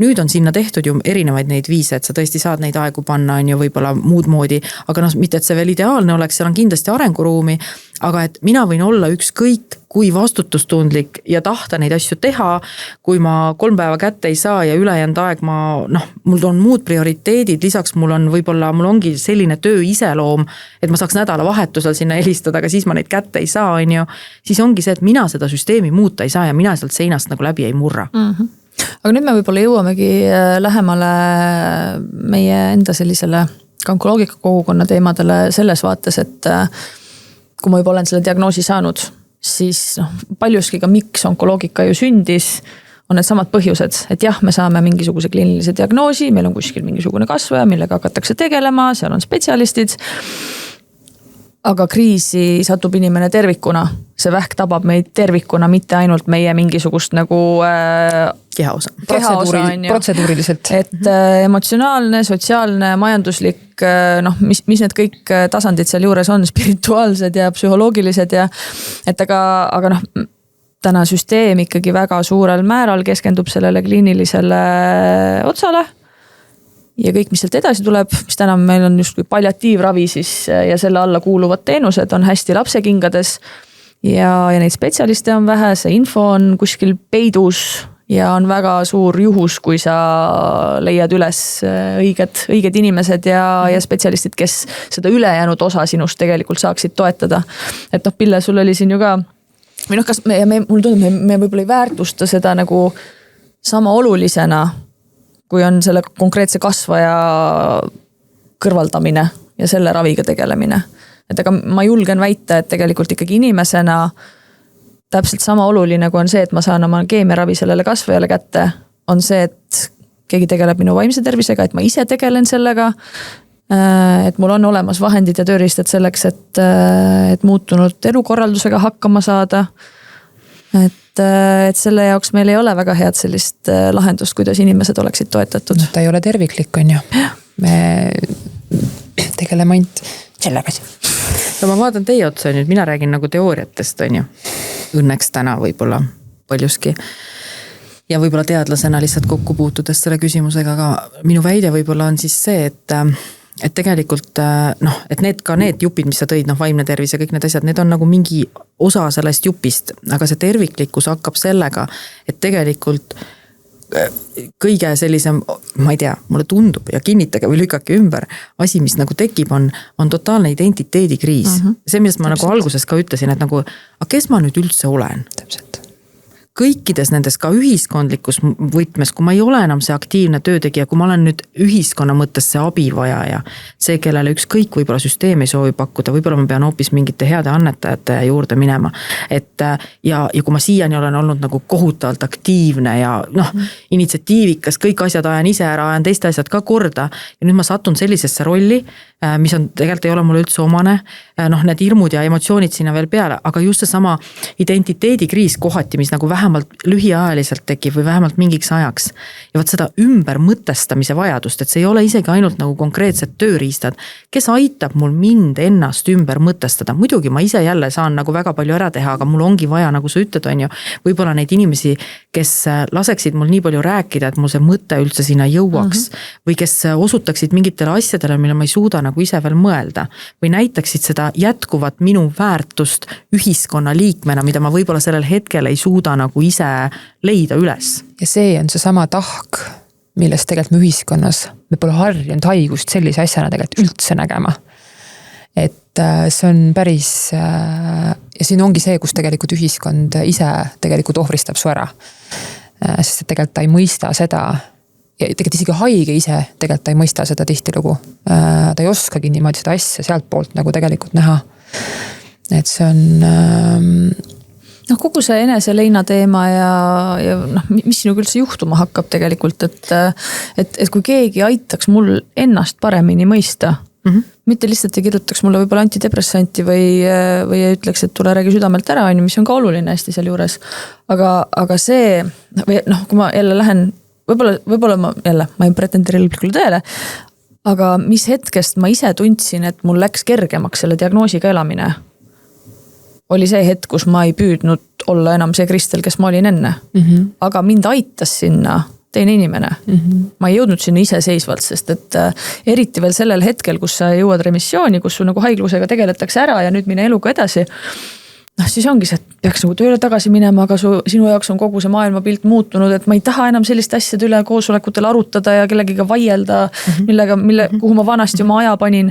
Samas raha oleks vaja teenida, ma ei saa ju nüüd nagu kõigele käega lüüa ja ümber maailma reisile minna, sest et nagu äkki ma elan veel pikki aastaid või nagu kas või need samad nagu sotsiaalsed küsimused, et kui sa olid harjunud kuskil mingitel veini õhtusöökidel käima, et kas ei ole nagu see koht, kuhu ma enam nagu väga minna tahan, mida ma siis teen, sest mu sõbrad käivad seal edasi. Et siis sa nagu kuskil oledki nagu kahe maailma vahel päris tükk aega, kuniks sa saad aru, et aga äkki ma ei peagi sellesse vanasse maailma enam sobituma, vaid ma tegelikult peangi hakkama seda uut maailma enda ümber looma ja on jumala okei mingitest asjadest ka lahti lasta ja valida teisiti. Ja kogu elatud elu tuleb veel üles. Kõik, mis sul see pagas veel on, see tuleb ka veel omakorda üles. Aga selleks, et sinna üldse jõuda, see väga tihti ei juhtu kuidagi orgaaniliselt, lihtsalt nagu ärkad hommikul üles ja jah, sest ma ütlen, et kas enamik patsiente, kes nagu satub sellesse olukorda, ikkagi proovib minna tagasi sellele tööle, teha neid asju edasi, sest nagu elu peab ka kuidagi edasi minema, aga see ei tähenda, et neil ei oleks seda tunnet, et appis see kõik tundub nagu tühine täna või nagu see, et mida ma tegin, mitte et las teised teevad, aga see ei ole minu jaoks enam oluline. Ja ma ütlen, et kui ei olegi seda tuge, siis sa võidki sinna auku jääda ja see süvendab tegelikult ju neid samu ka vaimseid probleeme, aga just see sama mõtestamine, et mida see tähendab ja ma arvan, et see on see, kus me ühiskonnana oleme noored ja ma ütlen ka seda, et ma tegelikult ei arva, et see on nagu mingisugune näpu osutamine kuskile tervishoiusüsteemi poole. Mul ei ole ka vastust, aga mulle tundub, et see on midagi sellist, mida tegelikult patsientide kogukonnad saavadki, et see on see koht. Sest ma vahel olen kuulnud ka nagu neid, et nüüd, et need patsiendid siin tulevad ja ütlevad, mis nad kõik tahavad, et ei, ma arvan, see ongi nagu hästi oluline ka selline rolli jaotus nagu mõnes mõttes on ju, et need kliinilised küsimused on ikkagi tervishoiutöötajate lahendada. Aga samal ajal tervishoiutöötaja ei tajugi võib-olla neid küsimusi kõiki ära ja see ei olegi võib-olla ainult psühholoogi või psühhiaatri lahendada küsimus, et keegi ka süsteemis sees, vaid just see sama hästi lai enda nii-öelda uue identiteedi loomine, sest isegi kui sa elad nagu nendes samades keskkondades edasi, siis midagi su sees on ju nagu ikkagi muutunud, midagi sellist, kuidas sa mõtestad ennast kas või ma ei tea, lapsevanemana töö, kõik need rollid, mida sa muidu oled täitnud, sa täidad neid võib-olla edasi, aga sa pead nendes leidma mingi uue tähenduse, samal ajal sa pead ka iseendaga, ma ei tea, lükake ümber või kinnitage, on ju, sa pead leidma nagu ka selle rahu endas, et täpselt kui sa oled veel olnud selline tohutu nagu aktivist ja toimetaja ja rahmeldaja ja nüüd sul äkki tervis ei luba seda teha, et sa peadki teadlikult ohjeldama ennast, aga see on sinu loomusega ka võib-olla natuke vastuolus, et kuidas ma leian selle rahu iseenda sees, et ma ei ole nagu tühine või väheväärtuslik sellepärast, et ma ei suuda samal viisil samasse kohta, samadesse asjadesse panustada ja samal ajal ma ei tunne, et nüüd ma olen mingi tohutu abivaja lihtsalt selle tõttu, et nüüd mind kas partner või kolleegid peavad nagu toimetama, vaid et see on see mingi tekibki täiesti nagu uus koht on ju, isegi kui see on vanas töökohas, aga tekib nagu mingi selline uus väljund mulle, kus ma tunnen, et jah, ma selles kohas olen ka väärtuslik, mis siis, et ma panustan teistmoodi täna. Ja samas ka kolleegidel või inimestel, sest eks me ikkagi ju vaatame, mida teised teevad ja kuidas see meeskond toimib, et tema nüüd siin saab jälle siin on ju mingeid oma hüvesid või mingisuguseid selliseid asju, et tekib see nagu laiem mõistmine ja just see abi, et see roll on ka väärtuslik. Aga siit ka tulebki see kogemuskaaslaste teema tegelikult ikkagi tugevalt sisse. Et jälle, sul võib olla väga head spetsialistid olemas, ka psühholoogid on ju, ka hingehoidjad, ka jumal teab, mis terapeudid ja asjad veel on ju. Lisaks sellele, et sul on perekond veel ümber ja sõbrad ja kõik on ju. Aga mingeid jutte sa saadki rääkida tegelikult või mingisuguseid asju kuidagi lahti mõtestada teise inimesega, kes on midagi sarnast kogenud või kes on samasuguses etapis elus, et me ei peakski ootama seda võimalust oma lähedastelt, kes tegelikult lihtsalt nad ei no mulle praegu tundub, et see ühiskond ongi, me oleme ikkagi hästi, kuna me tuleme hästi isoleeritud selles mõttes keskkonnast on ju, siis tegelikult varasemalt ongi väga suur rõhk ongi ju jäänud lähedastele või aga mõtle, kui olen nii palju mõelnud, et kui me ei räägi, me ei normaliseeri, me ei too neid asju nagu pinnale, siis 1-2 inimese kanda võib olla, kes seal siis saavad sinna lähiringi. See on räige koorem, mida tegelikult nagu kanda.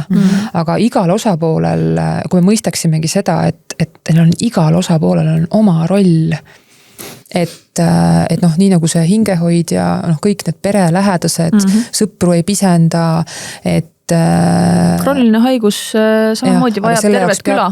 Avanema on ju, just, et selle jaoks, et see küla saaks tulla ja sind nagu toetada ja seda õlga panna alla, et me inimestena oleksime üksteise jaoks olemas, selle jaoks peabki esmalt avanema, abi küsima, see on kuradima keeruline, et eriti kui harjunud kõigega alati ise hakkama saama. Täpselt, et selles mõttes on nagu aga vaata, kui me vaatame muu maailma praktikat, siis veel nagu nendest kogemuskaaslastest just rääkides, et mis meil siin on Eestis juhtunud kogu lugupidamise juures meie suurte toredate ja väga heade vähikeskuste vastu, on kinni pandud kogemusringid, kogemusnõustamine.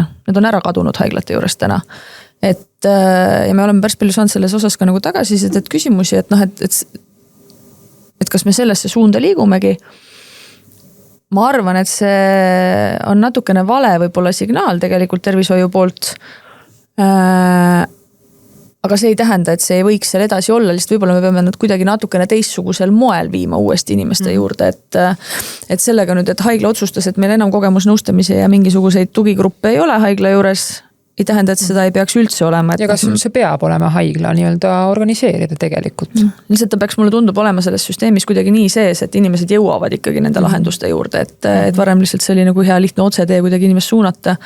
Et teine küsimus ongi nende asjade siis tase, sest ka kogemusnõustamise ja kogemusteadmistega võib teha ka väga palju kahju, kui sa ei tee seda teadvustatult ja tegelikult adudes, mis vastutus sul asub, on ju. Et aga see on minu meelest alakasutatud ressurss ja tegelikult väga hädavajalik selleks, et toime tulla, sest meie eelmine podcasti osa, me ise siin istusime ja mõtlesime, et me rääkisime nüüd nagu kõigest ja mitte millestki või tihtipeale nagu on see tunne, et kui me kahekesi saateid teeme, et siis et meil ei ole justkui külalist.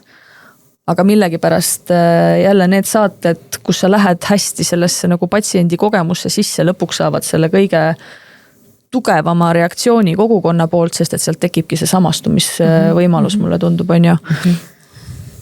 Ma käisin hiljuti Aafrikas ja mind hoiatati, et kui sa nüüd sinna lähed, siis ilusad liivarannad, aga hästi tröstitu on see kõik, inimeste, nad on vaesed ja nad on, sa ehmatad kindlasti ära, et kui tröstitu see kõik on. Ja ma läksin ja ma nägin seda kõike ja jah, seal oli prügi, inimestel ei olnud, ma ei tea, võimalusi, aga see, kuidas nad elasid, kui nagu õnnelikud nad vähemasti näisid, kui ma sõitsin nendest küladest läbi, jalutasime seal ringi, kuidas elu käis, kuidas inimesed olid koos, see kogukonna kultuur, mis seal jätkuvalt on nii tugev, kus nagu naabrimees tuleb, putitab su mingit mootorratast, on ju, keegi veeretab kuskilt kohale mingisuguse, ma ei tea, mingisuguse uue refi, on ju, et kui palju kuidagi nagu inimesed olid päriselt koos ja suhtlesid, et see inimene on sotsiaalne olend ikkagi lõpuks, et me vajame neid kogukondi ja seal olles, miks ma nüüd praegu lampi sellest räägin, on see, et mul hakkas hästi kahju meist siin Eestis ja üleüldse läänemaailmas, kui individualistlikud, kui eraldi me tegelikult oleme.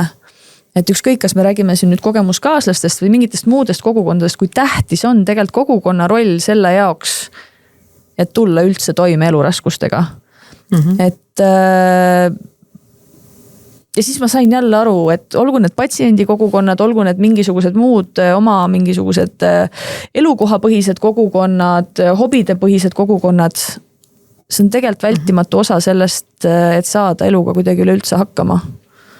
Praegu, kui sa rääkisid, mul tuli meelde üks film, ma pealkirja ei mäleta, aga seal mängisid Emma Thompson ja Lily James, mängisid ema ja tütart. Ja Emma Thompson ütles seal mingi sellise lause siis oma tütrele, et vaata, et on ütlemine, et lapse kasvatamiseks on küla vaja. Aga ja tema tütar oli ka et väga sükke nagu filmitegija ja kõik nagu individualistlik täpselt ja siis ütles talle, et aga tead, et tegelikult igal täiskasvanul on ka oma küla vaja. Just. Ja see on nagu see, mida sa räägid ja mul tegis sind kuulates täpselt see sama paralleel, et vaata, kuhu meid nagu heaolu ühiskond on viinud, on ju, et sind hoiatati, kui räämas see on mõeldes nagu materiaalsele.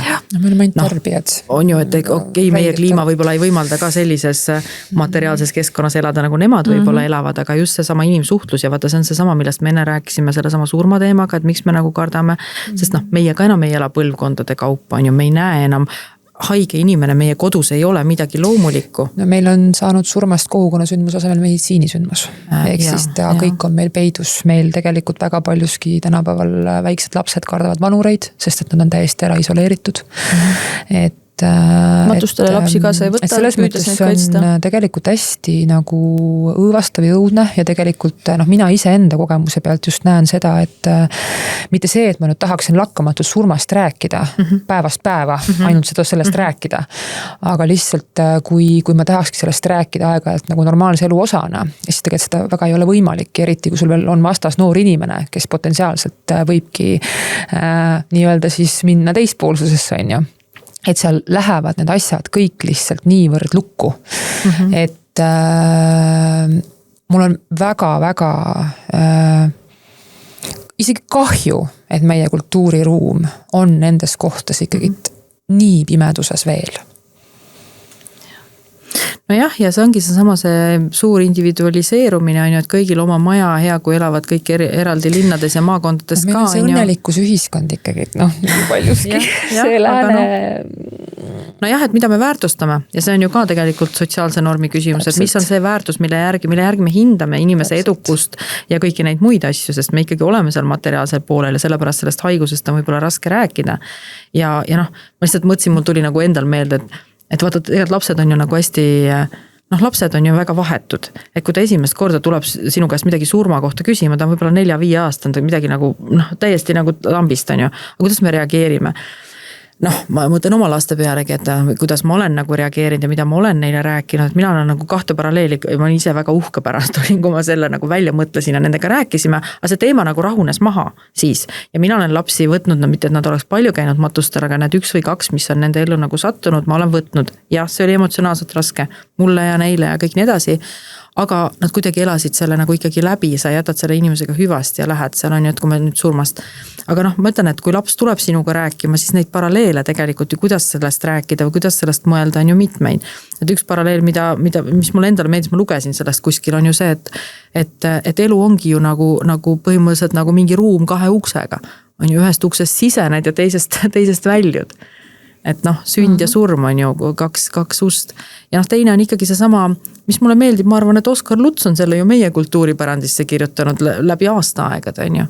Et kui kevad on selline noh, kus tärkab ja kõik on noor, siis suvi on selline küpsaeg, sügises liigud sinna lõpupoole ja talv on siis see, kus me näeme ju looduses ka, meie Eesti loodus on ju selleks ju täiesti imeline, kus talv on ju täielik nagu surmaaeg, noh põhimõtteliselt, kus on nagu vaikelu.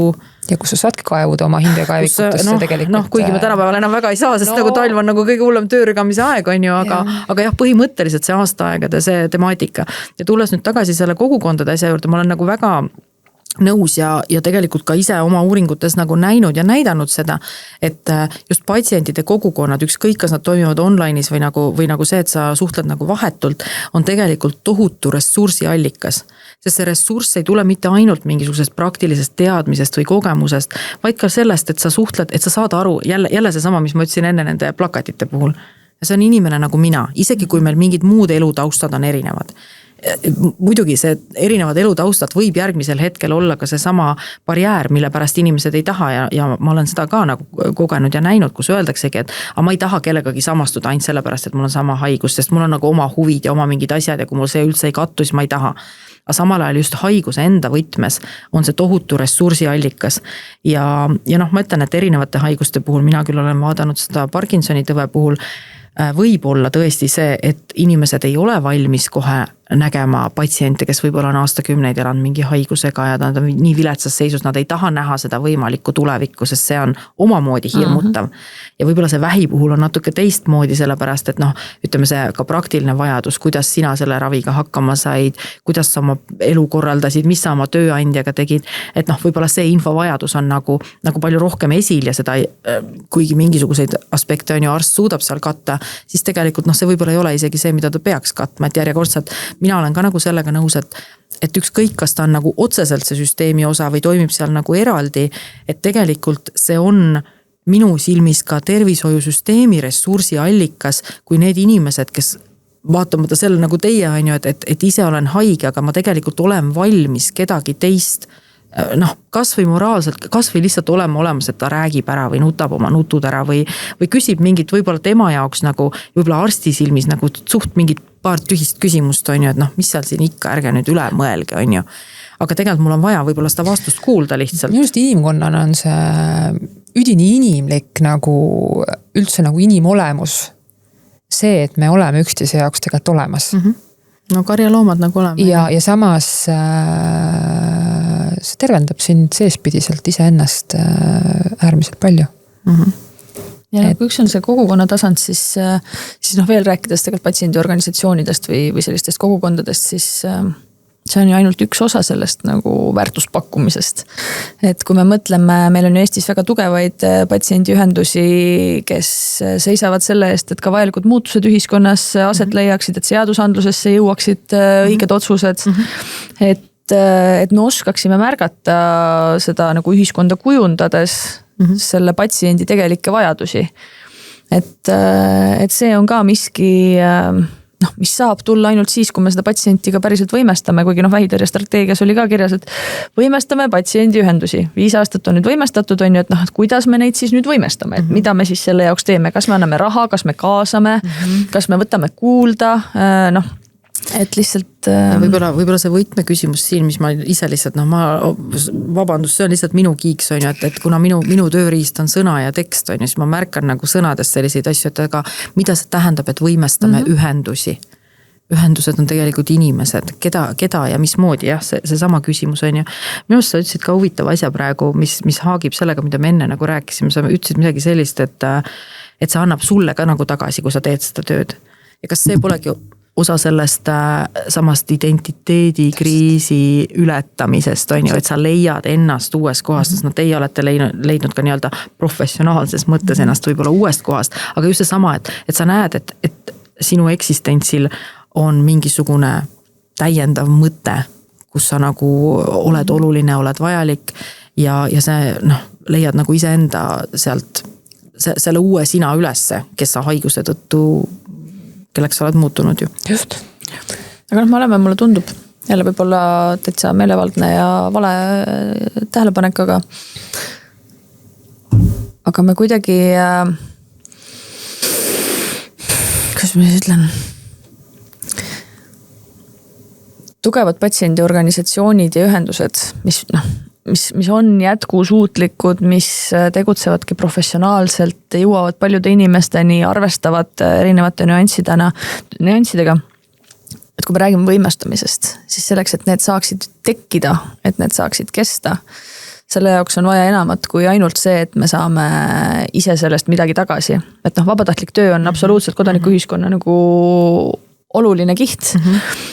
Aga kui me näeme selles süsteemi osa, siis tegelikult selles, kuidas me jõuame selleni, et riik hakkab päriselt siis ka seda nagu tähtsustama, sest see vajab paratamatult ka rahalisi ressursse, see vajab tõsiselt võtmist, on ju, seda kohta on endale võib-olla lihtsam nagu välja töötada, kui sa oledki asjalik inimene, aga kui me lõputult loodame, et see patsient ongi nagu selline tore sisendjandja ja igal pool kaasas ja ta teeb seda kõike heas südames, sellepärast et ta tahab ise nagu aidata ja sageli see ongi nii, et kui me vaatame meie olemasolevate patsiendiorganisatsioonide peale, siis need ongi kõik vabatahtlikud organisatsioonid suures osas, aga inimesed on seda taga läbi põlenud, lihtsalt sellepärast, et kõik järjest võtavad ja võtavad ja võtavad.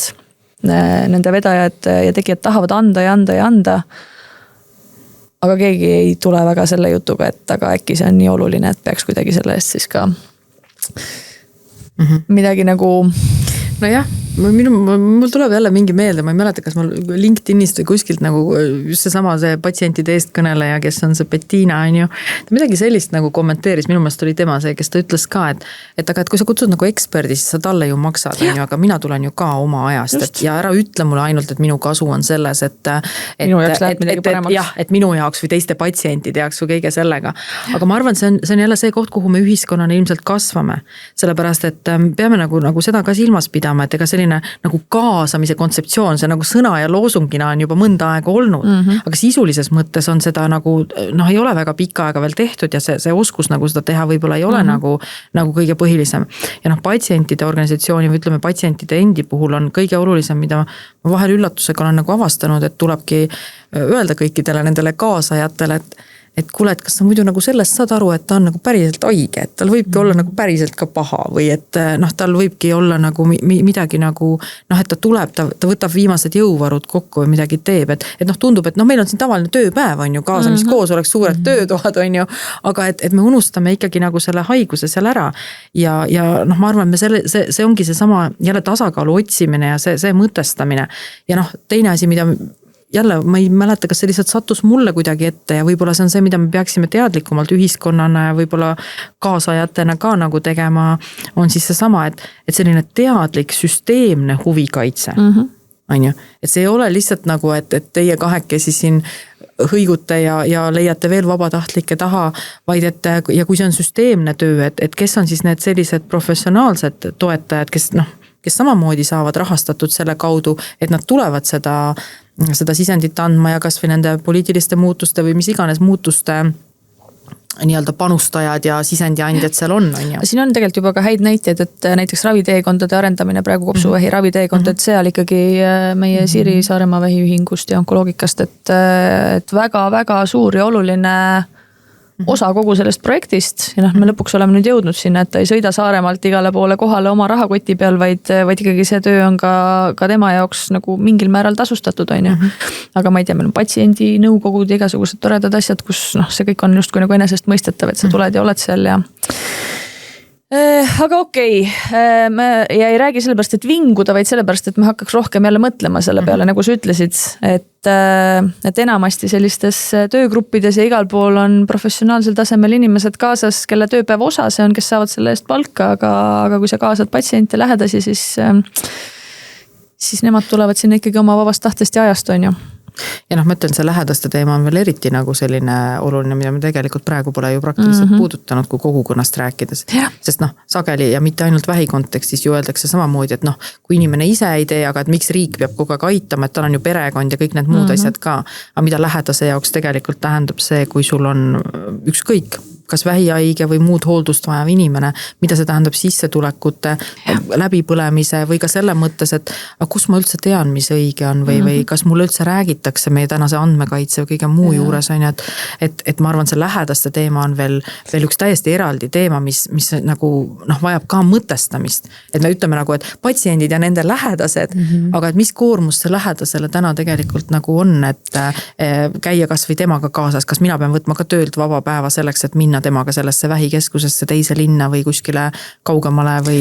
Ehk siis siin on ka see, et kuidas ühiskond ise soodustab meie lähedussuhetega tegelikult hoidmist rasketes olukordades.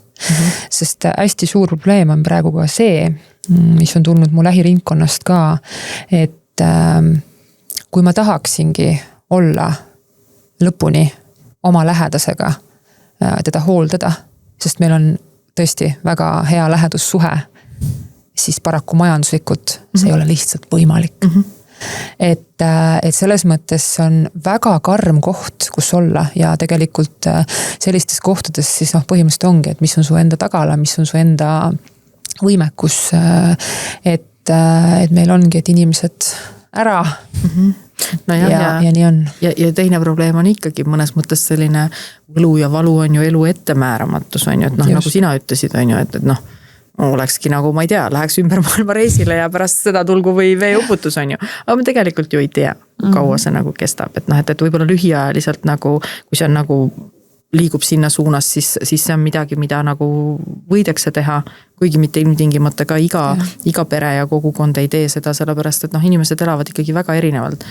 Aga see peaks olema võimalusena laual. Et mul on nagu võimalik seda teha, aga praegu seda ei ole tegelikult üldse võimalusena laualgi. No tundub siin jälle, kuigi see muidugi on väga palju ebavõrdsust võib-olla jälle tekitav, kui ma mõtlen erinevad tööandjad, milliseid väärtuspakkumisi siis oma töötajatele lisaks palgale pakutakse, et kellel on seal spordiklubid, vaimse tervise tugi, tervisepäevad, ma ei tea, mis kõik asjad, lõunasöögid kontoris on ju ja teistes kohtades on see, et ja et sa oma palga kätte saad õigel kuupäeval. Aga jälle selles nagu arutelus tööandjatega praegu mulle tundub nüüd, olles selle peale varem mitte üldse võib-olla nii palju mõelnud, kui oluline selle väärtuspakkumise osana tööandja poolt võikski olla see, et sul on võimalik päriselt siis paindlikult toetada enda lähedast, paindlikult kogu enda tööelu juhtida, aga just see lähedaste vaade seal juures, et praegu ka mulle tundub, et diskussioon juba tekib kroonilise haiguse kontekstis ja tegelikult seda on ju pikemalt juba peetud. Aga mis puudutab seda lähedast, ma mäletan, meil jälle pangas oli, maduse puhul oli mingisugune vaba päev või et oli siis lapse koolimineku puhul vaba päev, et sellised asjad tegelikult juba olid olemas, aga just see sama võib-olla mingi elulõpu toetamine, et see mulle tundub hetkel on ikkagi hästi palju kinni selles, kelle juures sa töötad ja mis suhted teil on. See on väga, isegi mitte ainult elulõpu toet, isegi ma praegu mõtlen enda ravi peale näiteks tsükliliselt, kus ma käin korra kuus on ju, et ma kindlasti, mul on vaja, et mul oleks abikaasa olemas. Sellepärast, et kui ta peaks olema kuskil nagu ära, siis on juba natuke keerulisem, on ju, et lihtsalt see on jälle mingi Pandora laegas, mida avada. Et siin tegelikult ei tahagi nagu otseselt süüdistada keda ja näidata näpuga, vaid lihtsalt see on nüüd see päris elu, mis meil tuleb pinnale, millega me peame hakkama saama, aga samas jälle nii, et me ei tekitaks seda olukorda, et meil on need rasked olukorrad, et siis me nagu teeme, kas on must ja valge, need lähevad sinna, need on kinni seal, need on seal, et kuidagi me räägime järjest kogu aeg sellest personaalsemalt käsitlusest, inimkesksusest, patsiendikesksusest. Me ei näe seda. Me tegelikult ikkagi ka ühiskonna mõistes tegelikult selles mõttes me ei näe seda, et minna nüüd nagu, et mulle tundub ka, et meil praegu ei ole ka võimekust, et üldse nagu minna nii juuratasandile. Jah, ja võib-olla ei olegi, aga see ongi vaata see. Ja kas meil on tahet? No jah, tahe on ka, on ju see, et võib-olla meil tahe, me kõik saame mõistusega aru, aga võib-olla siin on jälle nagu abi natukene sellisest teooriast, on ju, et selliste probleemide puhul me ei räägi nagu sellistest lihtsatest nagu taltsatest probleemidest, millel on selge nagu, et me saame aru, mis see probleem ja sellel on kindel vastus ja siis kui ära teeme, siis on lahendatud. Et kui me nagu teadvustame ja võtame mõnes mõttes ka rahulikult seda, et need nurjatud probleemid nad ongi sotsiaalselt komplekssed. Noh, iga kiit nagu sibul praegu koorid on ju.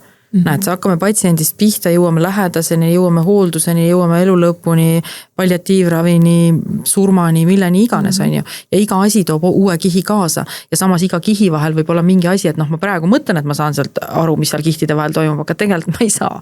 Sellepärast, et ma ei suuda isegi kõiki neid asju ette näha, kõiki neid probleeme. Ja see ei tähenda, et me ei peaks tegelema ja täpselt ma olen nõus, et see ei ole mingi näpuga näitamise koht. Mõnes mõttes see on nagu normaalne protsess nii suurte komplekssete probleemide puhul, et kui me ütleme, et inimene ise ja tema kogukond ja asjad, siis me juba teeme selle võrgustiku ja selle ringi nagu nii suureks, et sealt võibki igasuguseid ootamatusi tulla ja öelda, et sellel on üks lihtne lahendus, et teeme nii ja siis kõikidele see ilmtingimata nagu sobib ja igas kontekstis, see ei olegi võimalik ja see ei olegi realistlik. Ma ütlen, ja see ei tähendaks samas seda, et me ei peaks nagu edasi mõtlema või proovima edasi mõelda, et mis siis veel saaks teha. Või kui me selle jupi nüüd nagu pusle natuke, nagu teadustööst räägitakse nagu puslest on ju, et kus on sinu see pusletükk, mida sa oma teadustööga lähed panema. Ja siin on see sama, et okei, tegelikult ma ühe pusletüki nüüd sain siia sellesse asja pandud, aga ma tegelikult olen teadlik, et neid pusletükke, mis puudu on veel üks jagu. Sest kui meil see vähitõrje tegevuskava vahendamise koostööpäev oli seal Sotsminis, siis kuhu me lõpuks kuidagi kokku jõudsime nii patsientide kui siis ka arst oli ju laua taga. Et kaks asja käisid ikkagi järjepidevalt läbi, kui me rääkisime sellest, kuidas seda patsiendi elu vähiga ja pärast vähki siis toetada. Ja see taandus toetusele ja infole. Ehk siis patsiendi koordinaator, kes on see minu turvaisik, kelleks tihti satub ikkagi lähedane täna, kes ise teab sama vähe kõigest kui see patsient. Et meil oleks tervishoiusüsteemis see patsiendi koordinaator, kes juhatab sind sellel teekonnal erinevatesse õigetesse suundadesse, püüab su kinni, kui sul tekivad mingid uued hirmud või küsimused on ja ta mõistab seda tervikut. Ja teine pool on see, et kuidas me saame siis tehnoloogiat selleks rakendada, et see ei sõltuks ainult sellest nagu inimesest ja nende nagu koormusest, vaid mis on asjad, mida me kuidagi saaksime automatiseerida, et kõik need erinevad teenused, see info, mis ju tegelikult on olemas, ega meil ei ole puudus teenustest või infost, on ju, okei, spetsialistidest kohati on, aga me lihtsalt isegi ei tea, mida me ei tea ja keegi ei juhata meid nende asjade juurde, kui jah. Muidu see on üks asi, et kui räägitakse tervise kirjaoskusest, mida kirjanduses välja tuuakse, ütleme varasem kirjandus tõigi välja selle, et see probleem seal ongi see, et mul puudub see arusaam sellest süsteemist ja mul seetõttu puudub ka seal navigeerimise oskus. Täna sa paned siia selle, ütleme, tehnoloogia või äppide või mis iganes platvormide temaatika veel juurde, mis annab seda lisakomplekssust, aga see, et mul Google on või AI, see ilmtingimata ei tähenda, et ma saan need vastused sealt kätte, kuhu ma oma situatsioonis oma konkreetses olukorras pean minema või mida tegema või kellele helistama või kuhu kirjutama, seda enam, et minu meelest on viimasel ajal isegi see probleem, et pole isegi enam telefoninumbrit, ongi mingi üldinfo meil ja sa tegelikult ei tea, kuhu see maandub või mis seal saama hakkab, aga jah, et selline koordinaator, kes nagu ja ma arvan, see tervikpildi, eriti selliste komplekssete süsteemide puhul on oluline, sest see nagu teadvustab seda, et tegelikult patsientidel võivad olla erinevad rajad. Ja neil ongi ju erinevad rajad, et kõik ei pea käima seda rada niimoodi läbi. Kõigil pole vajagi. Üks hüppab algusest lõppu, tal ongi mingeid juppe sealt vaja. Teine peabki need etapid läbi käima, sest kas tal haigus on selline või ta enda, ütleme see kohanemine haigusega on võib-olla vaevalisem ja ta vajab seal mingisuguseid täiendavaid asju.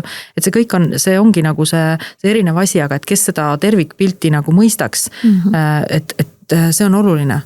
See on umbes, ma olen alati toonud need ka korporatsioonide näited, on ju, et sa ei saa tegelikult ju juhtida, et mitte, et sa peaks detailselt kõike teadma, mis seal igas jupis juhtub, aga just see, et sama, et mis on nagu tänapäevase juhi nagu hea omadus, et kas sa tervikpilti, et kas sa mõistad nagu, et mis juppidest see masinavärk sul üldse koosneb ja kus need inimesed on, kes sind seal aitavad, on ju. Tööandjate juurde võib-olla tagasi tulla, siis jälle üks väga hea praktika ju on see, kui sul tuleb uus töötaja, siis tal on enda see nii-öelda semu, kes on juba kogenud töötaja, kes tunneb maja, kes teab, mida nagu lõunalauas või bufeest võtta, mida mitte, kellele mingites olukordades helistada, mis see IT-toe number oli.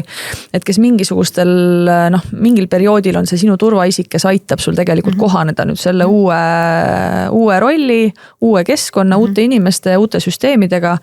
Et täpselt mulle tundub sellist nagu toetust ja käehoidmist ikkagi vajab ka inimene siis, kui ta saab mingisuguse raske diagnoosi ja ta elu muutub. Aga jah, meil ei ole võimekust anda igale ühele koordinaatorit tõenäoliselt nagu telefonikõne kaugusele või kuskile chati kaugusele, aga sellepärast ma ka usun, et see inimese ja tehnoloogia kombineerimine siin riiklikus tervishoiusüsteemis, mitte jälle, et iga haigla või iga asutus lahendab nüüd seda nagu omast otsast ja igaüks loob oma süsteemi, vaid minu meelest see on nagu üks võib-olla selline nagu otsus, mis minu meelest peaks tulema riiklikult tasandilt, et me püüame inimestele pakkuda seda kuidagi keskselt, et see ei sõltuks, kus ma ravi saan. Aga ma vaatan kella.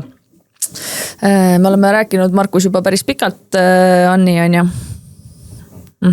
Et me peame hakkama kokku tõmbama. Ja ma annaks võib-olla siin võimaluse Kadi sulle.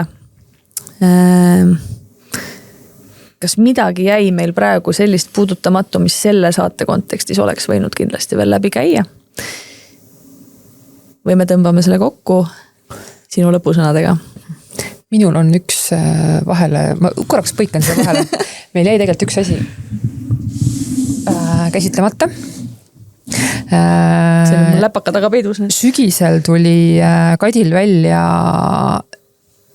äärmiselt vajalik ja mina asun seda kohe varsti lugema. Ja ma isegi ei tea, kas Eestis on analoogsel teemal üldse varem midagi kokku kirjutatud? Minu teadmisel ei olnud ja sellepärast ma selle kokku panin ja sellepärast on ta natuke või siuke miks ka, et. Aga ühesõnaga, nii, näitan siia ilusti.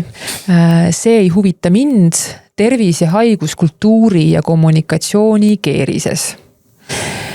Enne kui me saate otsad ilusti kokku tõmbame, Kadi, räägi natuke sellest raamatust.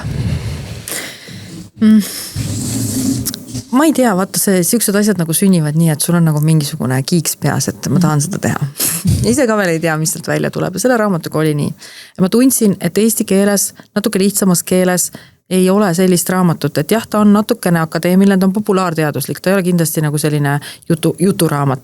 Ja ma olen sinna põiminud natukene teoreetilisi käsitluse, et mõtestada seda sama haigeks olemist, tervisekäsitlusi, just selliste kultuuriliste, sotsiaalsete teooriate kontekstis natukene, nii et ta ilmselt sobib väga hästi neile, kes võib-olla igapäevatöös või ka oma õpingutes puutuvad selle teemaga kokku, võib-olla, aga ma põimisin sinna, miks ma pidasin nagu vajalikuks kirjutada sellise raamatu eesti keeles, oli see, et ma põimisin sinna just need samad Eesti inimestega läbi viidud uuringud.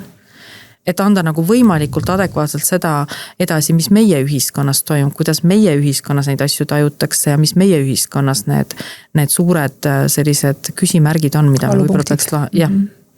Kas me võiksime loota, et see jõuab ka meie ülikoolidesse, õppekavadesse? No jah, ma loodaks küll, sellepärast, et ma tean, et ka tervishoiukõrgkoolid on juba võtnud seda oma raamatukogudesse ja mingid õppekavad on seda sinna sisse ka kirjutanud, nii et